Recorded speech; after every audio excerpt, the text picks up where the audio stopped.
பச்சைப்பயிறு கடல மாவு போட்டு குளிச்சிருக்கீங்களா? ஆமாங்க. நான் அதை தான் இப்போ சோப்பா ரீமேக் பண்ண போகிறேன். வாங்க எப்படி பண்ணுறதுன்னு பார்க்கலாம். அதுக்கு தேவையான கடல மாவு பச்சைப்பயிறு ரெண்டையும் மெஷர் பண்ணி எடுத்துட்டேன். ஸோ நம்ம ஆயில்ஸ் எல்லாத்தையும் முதல்ல மெஷர் பண்ணி எடுத்துட்டேன். பச்சைப்பயிரும் ரெடி, லையும் ரெடி.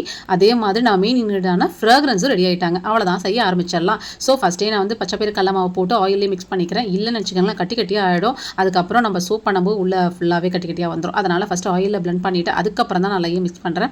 ஸோ லையை போட்டு மிக்ஸ் பண்ணும்போதே ரொம்ப ஹாஷாகவும் பண்ணக்கூடாது, ஸ்லோவாகவும் பண்ணக்கூடாது, விட்டு விட்டு பண்ணணும். ஸோ அதனால் கொஞ்சம் அதுக்குன்னு ஒரு பக்கம் இருக்குது, பாவு காய்ச்சிற பக்கம் மாதிரி. ஸோ அந்த கம்பி பதம் வரும்னு சொல்லுவாங்கல்ல, அதே மாதிரி தான் இதுக்கும் அரிசி மாவு பதம் வரணும். அந்த அரிசி மாவு பதம் வந்ததுக்கப்புறம் நம்ம ஊற்ற ஆரம்பிச்சிடலாம். இதை ஊற்றும் போது பெரிய டாஸ்க்குங்க. சோப் பண்ணுறது கூட எனக்கு பெரிய டாஸ்க் கிடையாது. ஆனால் இதில் ஈவனாக வரது இருக்குங்களே, நான் சோப் பண்ணதுக்கப்புறம் இதுக்காகவே பெருசாக ஸ்பெண்ட் பண்ணுவேனே சொல்லாங்க.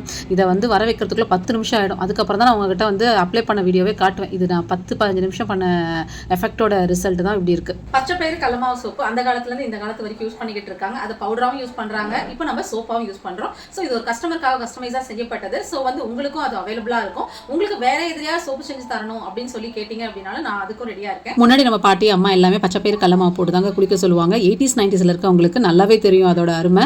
ஸோ இதை நம்ம யூஸ் பண்ணிட்டு வந்தோம் அப்படின்னா நம்ம ஸ்கின் ரொம்ப சாஃப்டாக ஆகிடும், டர்ன் ரிமூவ் ஆகிடும், ஆயில் கண்ட்ரோல் பண்ண முடியும், முகத்தில் நேச்சுரல் க்ளோ கிடைக்குங்க. நம்ம ரெகுலராக யூஸ் பண்ணிட்டு வந்தோம்னு வச்சுக்கோங்க, நம்ம முகம் குழந்தை மாதிரியே ஆகிடும். புதுசாக நம்ம வீடியோ பார்க்குறவங்க மறக்காம சப்ஸ்கிரைப் பண்ணிட்டு பாருங்க.